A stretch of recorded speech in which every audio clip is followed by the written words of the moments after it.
오늘 함께 읽을 성경 말씀은 마태복음 15장 1절에서 20절 말씀입니다. 마태복음 15장 1절에서 20절 말씀입니다. 오늘은 14절 말씀을 읽겠습니다. 그냥 두라. 그들은 맹인이 되어 맹인을 인도하는 자로다. 만일 맹인이 맹인을 인도하면 둘 다 구덩이에 빠지느니라 하시니.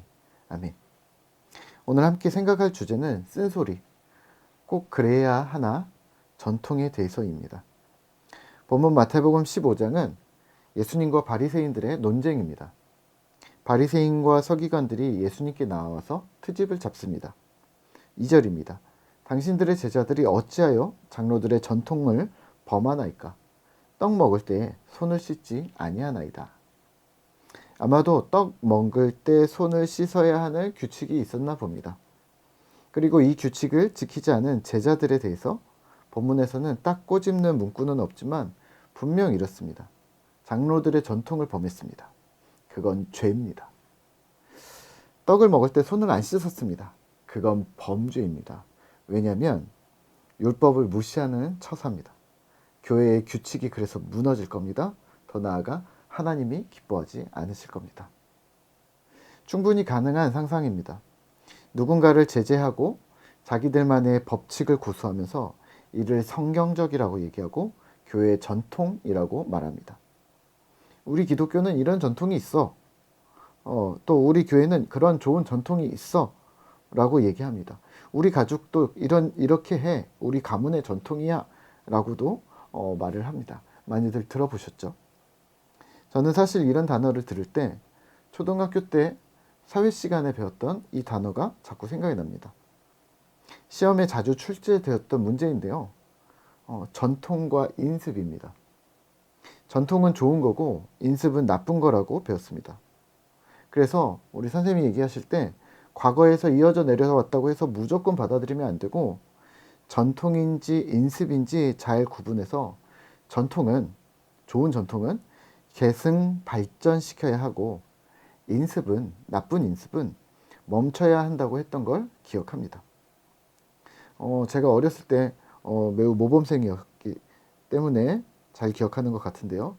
예를 들면 이런 겁니다. 어른을 보면 인사해야지. 네, 좋은 전통입니다. 계승 발전시켜야 하는 일들입니다. 여자나 어린이, 노인은 무시해도 돼. 꽤 오랫동안 그래 왔으니까 라고 한다면 인습입니다. 멈춰야 할 사안이고 지금 시대에 그러면 큰일 나는 일입니다. 옛날에 그랬으니까 라는 말은 이제 안 통합니다. 사실 잘못해 왔던 일들을 예전에는 그랬으니까 라고 하면서 반성하지 않고 그대로 포지션을 고수하려고 한다면 그는 정말 비상식적인 사람입니다. 그러니까 결국 항상 생각을 해야 합니다. 합리성에 비춰 또 우리는 신자니까 성경에 비추어서 우리는 말하고 생각하고 행동해야 합니다. 본문에서는 예수님께 왜 제자들이 장로들의 전통을 안 지키냐고 따집니다. 어떤 것이었나요? 장로들의 전통이. 네, 손 안 닦은 거 말입니다. 그걸 안 지키는 건 하나님 주시는 율법을 무시하는 그릇된 행동이고 교회의 전통도 흔들릴 거고 또 더 나아가 사회 체제까지 흔들릴 거라고 위협합니다. 과연 그럴까요? 자신들의 생각을 관철시키기 위해 무리하게 하나님까지 끌어들인 것은 아닐까요? 오늘날 우리의 교회 역시 바리새인들과 같은 행동을 많이 보여왔습니다. 전통과 인습을 구분하지 못한 채로 그런 검증 작업조차 없이 우리는 그냥 지금껏 해왔던 것이 맞다고 말해왔습니다. 예배 때는 꼭 양복을 입어야 하고 넥타이를 해야 되고 목사는 가운을 입어야 하고 성가대는 꼭 있어야 되고 주일학교 부서를 꼭 꾸려야 다음 세대를 사랑하는 것처럼 보인다고 생각합니다. 사랑을 쏟아붓기보다는 재정을 부으려고 하고 또 사실 재정은커녕 아이들에게 관심이 없을 때도 많습니다. 또 지역사회를 향해서는 평소에 관심이 없다가 연말에만 기부로 생색을 냅니다. 그것도 사랑이 아닌 돈으로 처리하는 경우가 많습니다. 그래놓고 우리 교회는 원래 이런 전통이 있었다라고 그때만 말합니다. 헌금 봉투도 몇 가지가 있어야 하고 또 자신이 내는 헌금의 종류를 자신이 분류해서 내게 합니다. 골고루 다 내야지 되는 거죠. 부모님께 용돈을 드릴 때 이건 어떤 용도, 이건 저건 어떤 용도라고 하지 않는데 말입니다. 그냥 사랑으로 전달되면 되는 것을 뭔가 복잡하게 만들어 놓았습니다. 기도도 마찬가지입니다.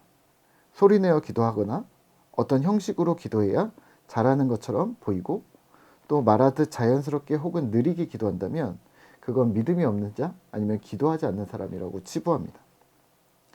교회 안으로 모이라고 강조하면서 모여서는 세상으로 나가게 해달라고 기도합니다. 실제 교회는 동창이나 아파트 이웃 만날 시간을 교회가 하나도 주지 않으면서 그러고 있습니다. 모든 행사와 모든 예배에 참석해야 교회에서의 입지가 굳어지도록 구조를 만들어 놓았는데 말입니다.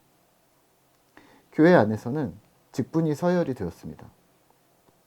집사님은 권사님께 바른 말하기 어렵습니다. 장로님이나 목사님에게는 더 힘듭니다. 혹 충언을 들었다고 해도 매우 기분 나빠하거나 면전에서 무시합니다. 혹여 교회 안에 직분이 없는 성도나 젊은 청년들은 아무 얘기도 할 수 없습니다. 우리 교회는 열려 있어 라고 말하는데 사실 듣는 사람이 없습니다. 심지어는 결혼을 하지 않으면 직분을 주지 않거나 받지 않는 게 당연하게 만들었습니다. 사회에서도 안 그러는데 말입니다. 젊을수록 발언권은 적게, 서열 등급을 올리는 데는 어렵게, 또 대신 굳은 일은 많이, 업무만 우대를 합니다. 일만 있으면 청년들 어디 갔냐고 묻습니다. 세상 속에서 이미 터부시 되어져 버린 열정페이를 교회에서는 여전히 강조합니다. 믿음에 따라서 믿음이 좋은 사람들은 더 많이 교회에 헌신해야 되니까 우리는 믿음페이라고 바꿔야 할지도 모르겠습니다. 아무리 생각해도 우리 교회가 군대나 회사가 아닌데도 왜 그런지 모르겠습니다. 분명 무언가를 바꾸어야 하지 않을까요? 전통과 인습이 섞여 있을 텐데 말입니다. 예수님은 이에 대해 무엇이라고 하셨을까요? 14절입니다.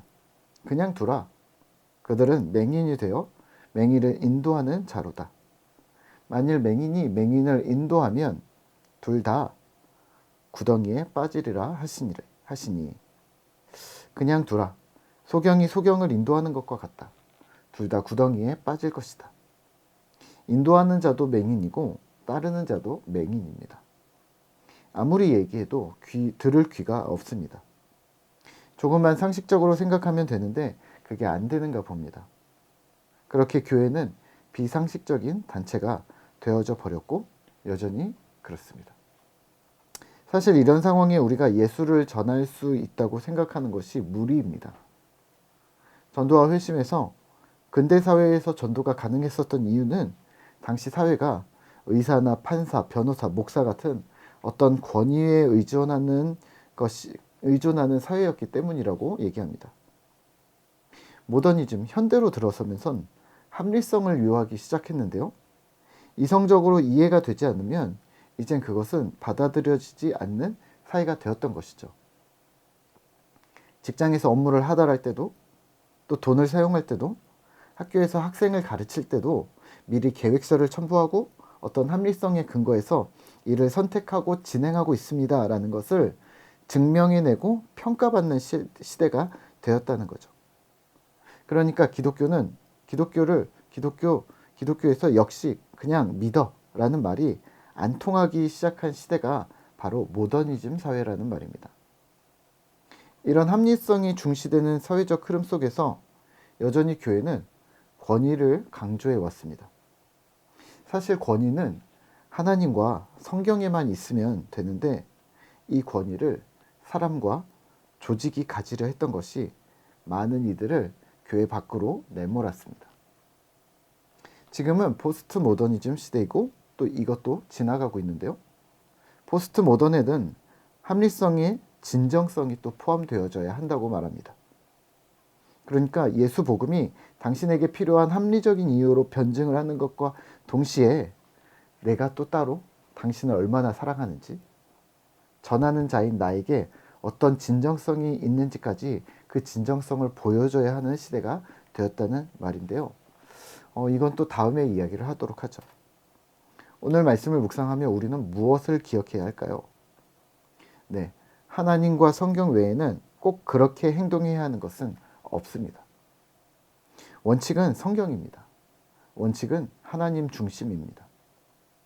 옛날에 그때 당시 기준으로 썼던 거 말고 오늘날에도 여전히 통용되는 합리성과 진정성, 진실성이 포함된 하나님 중심과 성경이 되어져야 합니다. 스스로 소경이 되지 않기를, 그리고 누군가를 인도하려 하기 전에 스스로 되돌아보는 신실한 신자와 또 그들이 속한 공동체가 되기를 기도합니다.